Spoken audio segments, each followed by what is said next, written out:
хетрики ҳамлагар худойдод узоқов пирӯзии дастаи хатлонро дар сафар бар муқобили Локомотив Помир таъмин намуд. Бозии дастаҳои футболи Локомотив Помир бо Хатлон дар доираи рақобатҳои даври чаҳоруми чемпионати Тоҷикистон дар варзишгоҳи марказии шаҳри Душанбе баргузор шуда бо ҳисоби 2-3 ба суди меҳмонон хатм гардид.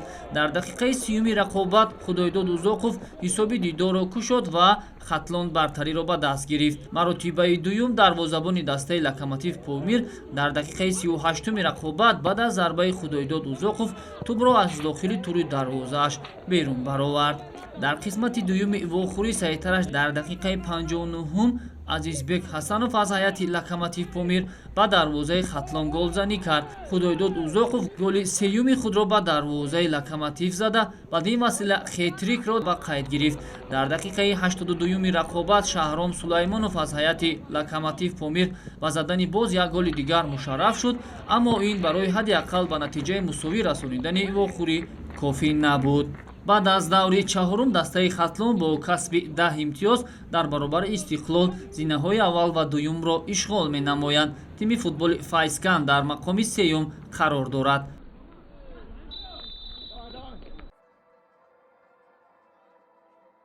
дастаи файсканди ноҳияи восеъ дар даври чоруми чемпионати Тоҷикистон оид ба футбол байни дастаҳои Лигаи Олӣ дар бозии хонагӣ бо дастаи Старавшан майдондорӣ намуд. Бозии ҳарду дастаҳо то дақиқаҳои охири қисмати аввали бозӣ бенатиҷа идома меёфт ва ниҳоят дар вақти иловакардаи довар ҳимоятгари соҳибони майдон футболбози дастаи Старавшанро аз по афтонид ки довари марказӣ зарбаи ҷаримавӣ таъин намуд. Вазъияти стандартиро бо як зарбаи ҳадафрас сарбони дастаи Старавшан Илҳомҷон Баротов ба ҷаримагоҳи меҳмонон ворид намуд ки аз ин ҳолат нимҳимоятгари дастаи Старавшан Абдуқаҳҳор Қодиров хуб истифода карда тӯбро вориди дарвозаи Файскан намуд. Қисмати аввали бозӣ бо ҳамин ҳисоб ба анҷом расид.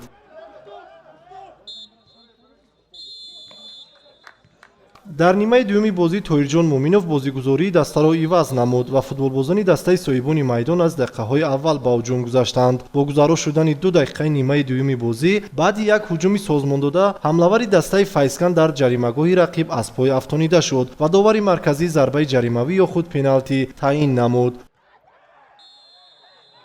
дар иҷрои пеналти нимҳимоятгари дастаи Файскан Саёди Ковусшо чандон муваффақ нагардид ва зарбаи ӯро дарвозабони даста баргардонид. Зимнан шогирдони Тоҳирҷон Муъминов баъди ин ҳолат чандон роҳафтода нашуда барои тағйири ҳисоби бозӣ кӯшиш мекарданд. Дар дақиқаи 61-уми бозӣ баъди партофти зарбаи кунҷӣ нимҳимоятгари дастаи Файскан Ҷасур Қурбонов тӯбро вориди дарвозаи меҳмонон намуда ҳисоби бозиро баробар 1-1 кард. барои истиқболи ғайриварзишии голи мазкур аз ҷониби ин футболбоз ӯ бо баргаи зард огоҳонида шуд. дери нагузашта дар дақиқаи 67-уми бозӣ легионери дигари ӯзбекистонии дастаи Файскан Анвар Муродов аз партофти ҳамдастааш хуб истифода карда ба задани яке аз голҳои беҳтарини даври мазкур шарафёб шуд.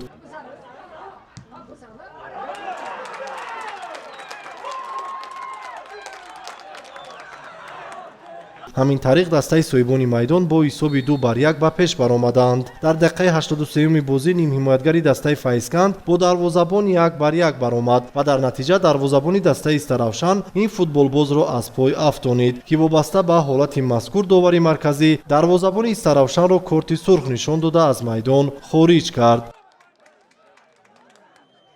дар идомаи бозӣ сарбони дастаи Старавшан Илҳомҷон Баротов майдондории худро ҳамчун дарвозабон идома дода дар ду ҳолат дастаро аз гол эмин нигоҳ дошт. дар дақиқаҳои изофагардидаи нимаи дуюми бозӣ нимҳимоятгари дастаи Старавшан Ҳоҷибой Зиёев барои изҳори норозигӣ бо ҳукми довар бо баргаи зард огоҳонида шуд. зимнан ин дуюмин корти зарди футболбоз ба ҳисоб мерафт ва ӯ низ аз майдон берун карда шуд. ҳамин тариқ бозии дастаҳо бо ҳисоби 2-1 бар нафъи дастаи соҳибони майдон ба анҷом расид. дастаи Файсканди ноҳияи восеъ дар мавсими аввали фаъолият дуюмин ғалабаи худро дар варзишгоҳи марказии шаҳри Кӯлоб ба даст оварда аз 4 бозии анҷомдода соҳиби 8 ғол шуда то ҳол ба бохт дучор нагардидааст.